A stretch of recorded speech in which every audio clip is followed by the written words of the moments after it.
What a day, huh? I had so much fun going to class. Oh, dang. Ah, excusez-moi les gars, j'ai oublié, c'est juste que j'ai passé 4 jours à faire semblant que j'avais un anglais de compétition dans un stage, donc là, il me faut une petite mise à jour. Bon, aujourd'hui, ça sera pas un custom, ni une restauration ou autre. En fait, aujourd'hui, je vais vous raconter une histoire. Mais, comme vous le savez, dans une histoire, il y a des péripéties, il y a des aventures, il y a des rebondissements, il y a une histoire Non, il n'y a pas ça. Il n'y aura pas. Et en général, ça finit bien. Mais alors, qu'est-ce que c'est que cette aventure? Tenez-vous bien les amis, car je vais vous raconter l'histoire de comment j'ai créé ma première Air Jordan 1. Bon, un récit, c'est long. Et en général, il y a plusieurs chapitres qui permettent de comprendre un peu comment ça se passe, comment ça s'organise, comment ça se structure. Et bien moi, qui suis quelqu'un de très structuré, j'ai décidé de vous faire une vidéo avec des chapitres. Et donc tout de suite, chapitre, affichez-vous. Donc vous voyez que c'est tout un scénario, que c'est mis en place, que ça a été travaillé, qu'il y a eu une pré-production et qu'il y aura une post-production à cette vidéo, bien sûr. Voilà les 3 chapitres de la vidéo, donc je vous les ai mis avec les timers à côté, grand prince que je suis. Et je vous propose de passer dès maintenant en mode scénario.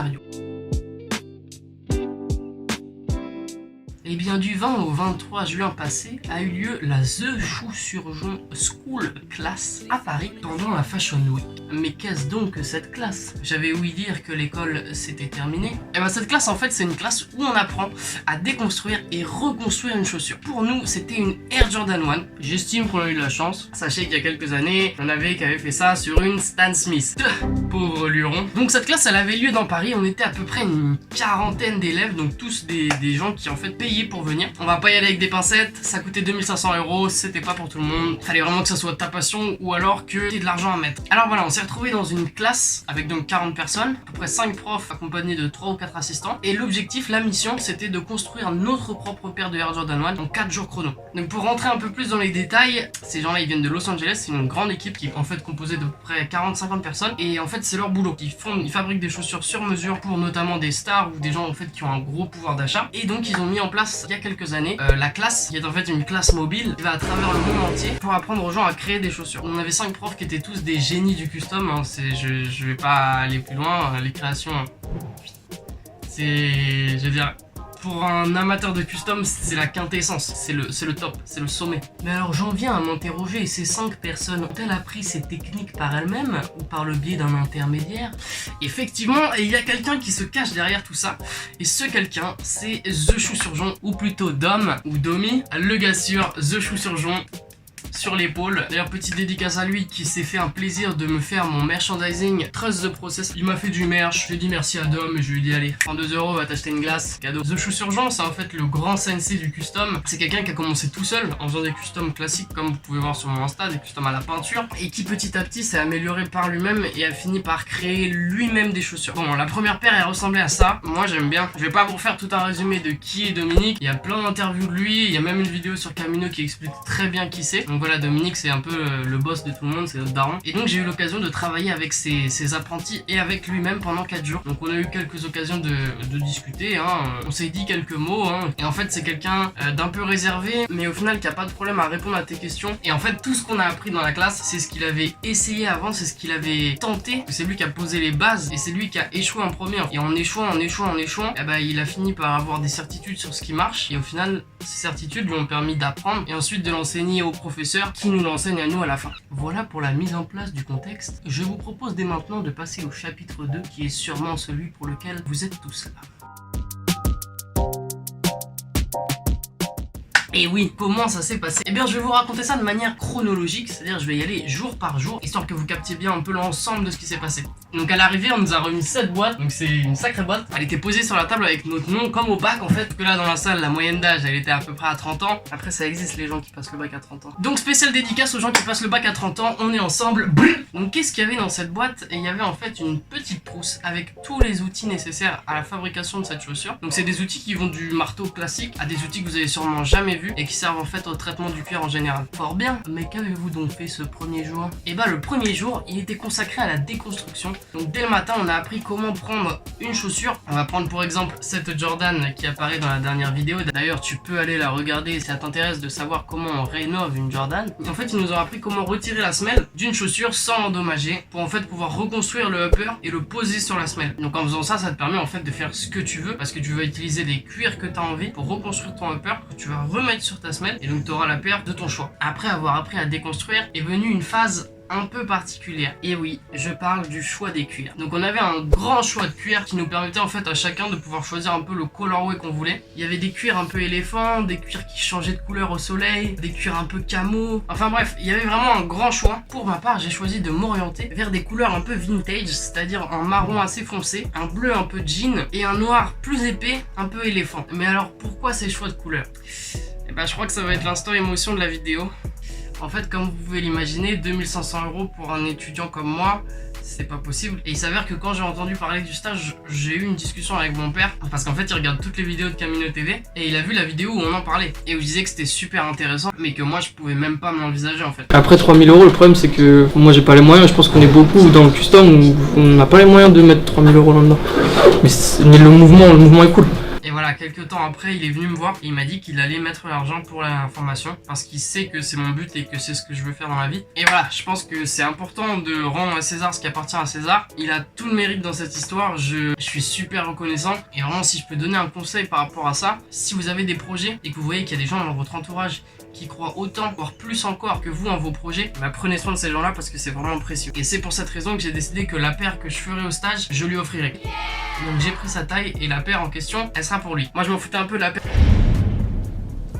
Je voulais juste apprendre à créer une chaussure. Il a fait en sorte que ce soit possible. Alors il a bien mérité sa petite paire. Voilà, fin de la minute émotion. Maintenant je vais vous expliquer pourquoi j'ai choisi ces cuirs. En fait le cuir bleu que vous voyez, il me faisait penser un peu au jean, au denim. Et pour moi le denim, j'ai fait le lien direct avec les darons en général. Et le marron que vous pouvez voir aussi, j'ai trouvé qu'au début je voulais utiliser du côté cuir, c'est-à-dire le côté tout lisse. Mais petit à petit je me suis dit que le côté daim était quand même plus cool et faisait plus vintage. Et surtout que ça faisait bien daron. Donc j'ai décidé de prendre ces deux couleurs et il m'en fallait une troisième en fait. Mais vu le colorway sur lequel je partais, je pouvais pas prendre quelque chose de déluré. Du coup j'ai décidé de prendre un simple noir, mais qui n'est pas si simple que ça, parce qu'en fait il a un effet un peu éléphant écaillé là, que je trouve hyper stylé, et du coup j'ai jeté mon dévolu sur ce morceau. À la suite de la journée, on a pris des grandes pièces de cuir et on a découpé dedans les formes de chaque pièce de notre chaussure. Le jour d'après on a fait ce qu'on appelle le skiving, c'est-à-dire en fait enlever un peu d'épaisseur aux extrémités de nos cuirs, de manière à ce que quand on les superpose, ça prenne pas trop d'épaisseur. Ensuite on a commencé à coller nos pièces ensemble. En fait il y a tout un système où on va commencer par derrière, on va assembler petit à petit chaque pièce entre elles, puis on les a cousues. Alors vient la partie problématique. Vous l'imaginez peut-être, mais votre gars Sakou n'avait jamais cousu auparavant. Et quand il a fallu passer aux choses sérieuses, eh bien ce ne fut pas le moment le plus plaisant de ma vie, mais j'avais une botte secrète en la personne de Antonietta. Qui est Antonietta? Antonietta était une des couturières qui était présente sur l'événement, et comme vous avez sûrement compris, Antonietta était portugaise. Sakou est aussi d'origine portugaise.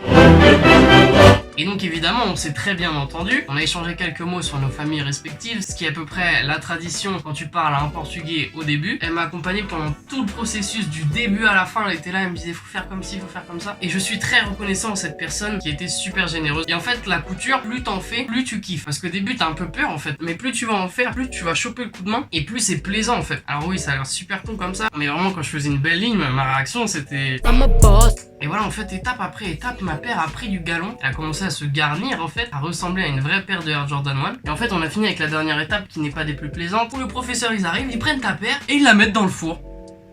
Donc là je me suis quand même dit c'est chelou, mais les professeurs sont des experts et ils savent ce qu'ils font, donc j'ai laissé faire. En fait l'idée c'est que ça réveillait la colle qu'on avait mis sur la semelle et sur notre chaussure, et ça permettait de bien coller les deux ensemble. Ils ont fini par mettre la paire sur un socle, la fracasser, mais quand je dis la fracasser, j'y vais avec des pincettes parce qu'il a pris son tomard et il a dead ça. Moi je vous avoue, ma chaussure venait de passer dans un four, alors je n'ai pas vu de problème à cette situation. Je me suis dit tant qu'on y est, faites-vous plaisir les gars, allez, amusez-vous. Et on a fini par me rendre ma paire en état final. Et là vous voulez savoir à quoi elle ressemble? Eh bien ma paire, elle ressemble à ça.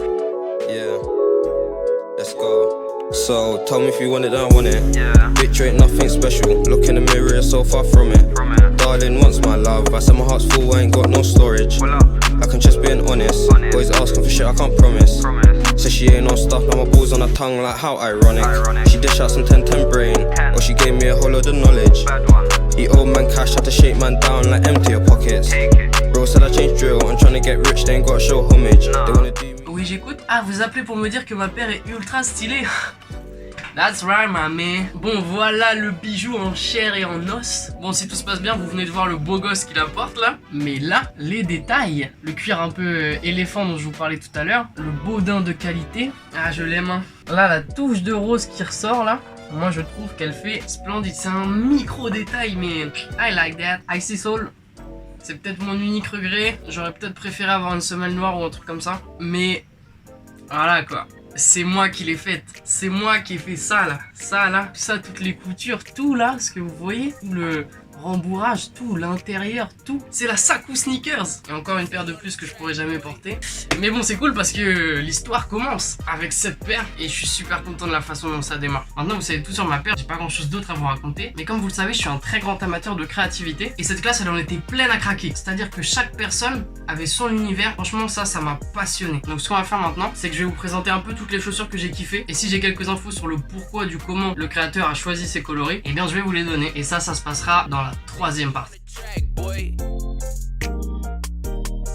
Première paire, c'était celle de Kyle, il s'appelait, je crois, c'était un grand bonhomme. En fait, ce mec-là, il était écrivain, et il avait écrit un livre, et il a décidé de faire la paire à l'effigie du livre. En fait, la paire, je kiffe pas tant que ça, c'est pas forcément mon style, mais quand on voit la couverture du livre, c'est archi stylé, parce qu'il a vraiment réussi à trouver les cuirs qui ramènent vraiment à sa couverture. Ah voilà, cette paire-là, c'est celle dont je parlais, c'est donc celle qui a été faite par la petite fille rousse, et c'est marrant parce que la paire, elle fait badass à la mort, en fait, là. Alors que la petite, enfin, je dis la petite, mais ça se trouve, elle était plus âgée que moi, mais elle était petite en taille quoi. Et j'aurais grave aimé la voir avec la paire au pied. Et pareil, elle a fait un effet un peu miroir entre chaque paire, avec le gris et le orange qui s'échangent entre les deux paires. Et ça, c'est un truc que pas mal de gens ont fait dans la classe. Et c'est vrai qu'à chaque fois, ça rendait plutôt cool. Ah, celle-là, elle est très très nice. Hein. En fait, c'est celle qui, à mon goût, ressemble plus à une paire de chaussures jaunes. C'est-à-dire qu'on a vraiment l'impression qu'il y a plein de matériaux différents. En fait, c'est cool parce que le cuir bleu qu'on voit derrière, c'est le cuir qui change de couleur selon la chaleur. Il faut savoir aussi que j'ai pas de photo, mais à la fin, pour la couture de la semelle, il a fait une couture un peu en triangle qui rendait vénère. Donc ouais, pour moi, c'est une des plus cool de la classe et franchement,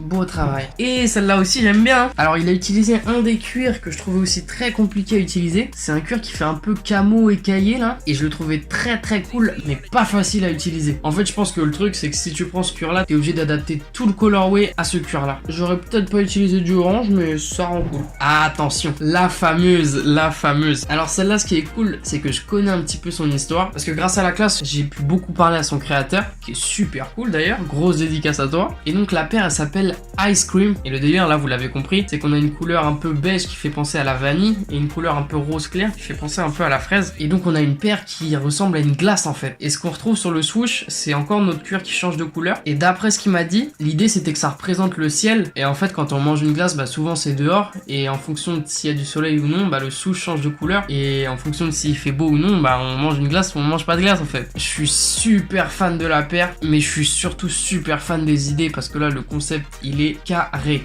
Bref, pour moi c'est sûrement la paire la plus aboutie que j'ai vue de la classe. Il est parti d'un concept tout simple, mais il l'a grave étoffé, mais moi c'est surtout les idées derrière qui me rendent ouf en fait. Ah, voici la paire de mon très cher ami Tonchon. Donc qui est-il? C'est en fait le gagnant du concours Camino TV, oui, celui que vous détestez peut-être tous, parce que c'est lui qui a gagné et pas vous. Et donc il nous a fait une paire avec une grosse majeure noire, où on retrouve un cuir éléphant très épais, qui ressemble au mien mais en plus balèze, et bien sûr le fameux cuir thermique. Je sais pas si thermique c'est le bon mot, mais c'est celui que je vais utiliser. Je sais qu'il avait plein d'autres idées qu'il a pas pu faire, mais il s'en sort vraiment pas mal avec une paire très stylée. Bon les BG, je crois qu'on a fait le tour. C'est ainsi que va se clôturer le chapitre 3, et on va pouvoir se retrouver tout de suite pour la conclusion. Et voilà tout ce qui s'est passé pendant ces 4 fameux jours. C'était vraiment une expérience de ouf. J'ai rencontré plein de gens vraiment incroyables, en passant des profs aux élèves, à mon gars sûr Dominique aussi. Et bien sûr c'est une expérience que je vais essayer de réutiliser au max dans mes créations. Voilà, je pense vraiment que vous allez voir un avant et un après. À savoir que j'ai pas du tout envie de négliger la peinture, au contraire, je pense que j'ai encore plein de choses à faire là-dedans. Mais si on arrive à utiliser les deux pour créer la quintessence, créer une fusion.